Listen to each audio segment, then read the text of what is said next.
सुजन समाज ज्ञान गुण खानी, करम प्रणाम जोरी जुग पानी। महाभारत के वीरों की व्यास महाराज की कृपा से एक रात्रि घर वापसी हुई। वह कथा आप लोग सुने। महाभारत के कुछ समय बाद विदुर जी के कहने पर धृतराष्ट्र, गांधारी, कुंती ये तीनों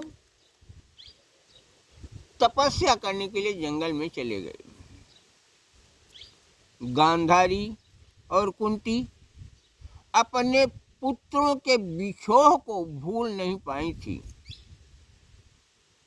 मेरी पतकौड़ा के अनुसार पेटे केर दुख का भणवा, मुहा फोर भर के दहरान, चुवई लाग आखिन ते पटई, पूछत रही न बहव पटान। माता कुंती से मिलने के लिए पांचों पांडव आश्रम में गए। उसी समय व्यास महाराज भी वहां आ गए। दुखी परिवार के दुख निवारण के लिए व्यास जी कह बैठे, क्या तुम लोगों को अपने स्वजनों से मिलने की इच्छा है? देखई केर होई मन तो का, अपने लरिकन केर जमात, देव बलाई जोग बलते हम, अहीं मिलई सवई तत्काल। ऐसा कहने पर उन्होंने कहा कि बड़ी कृपा होगी यदि आप ऐसी कृपा कर दें तो। व्यास जी ने कहा, अच्छा आज रात के सब जन, देखबे वीरन के जमाती, गंगाधार से कढ़ी सगले, रहाई लाऊ लसीगर ते पाती। शाम होते ही पूरी समाज गंगा जी के तट पर जाकर बैठ गए। तपसी पांडव गंगा तट पर, बैठ गे संचय पलथी मार, आँखी फारी फारी के देखई, गंगा जी कई पसरी धार। चमत्कारिक घटना घटी। सब देखते हैं कि रथ मां बैठे गंगा जलते, लागे कढ़ाई सड़ा का वीर, लगे घोड़ हिनाई अमारक, निकर जुहाने गंगा तीर। रथ में सवार वीर गंगा जल से बाहर निकलने लगे। जहां दर्शक बैठे थे मृतक भीड़ों की वहीं भीड़ लग गई।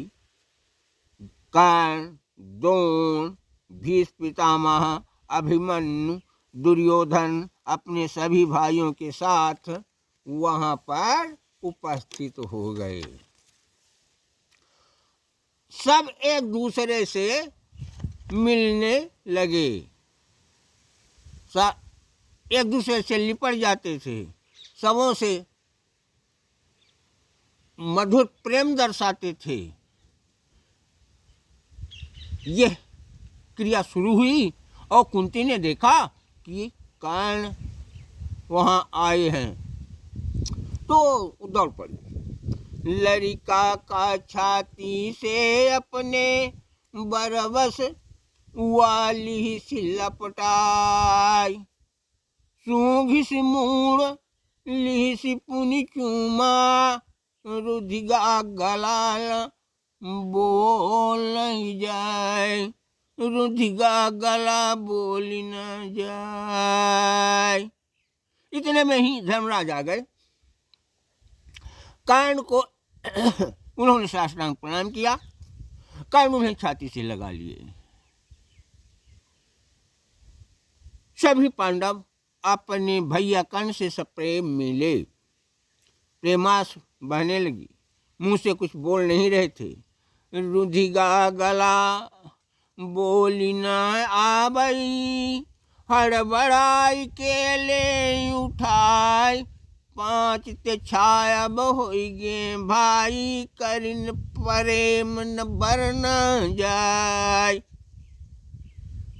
तत्पश्चात पश्चाताप करते हुए धर्मराज कर्ण से बोले, आप हमारे अग्रज भ्राता हैं।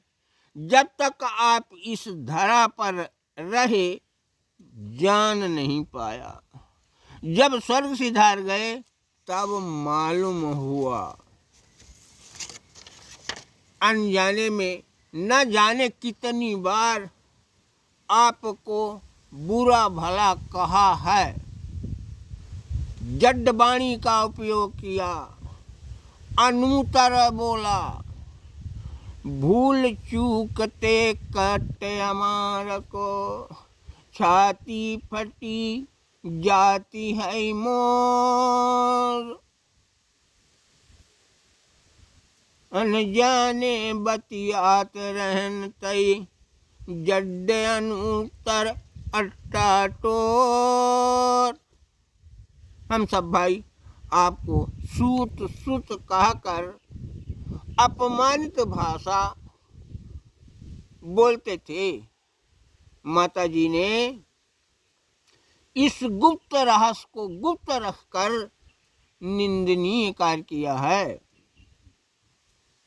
हम लोगों को पता नहीं चल पाया कि आप हमारे बड़े भाई हैं। ऐसा कहकर बच्चों सरीखे धर्मराज रोने लगे।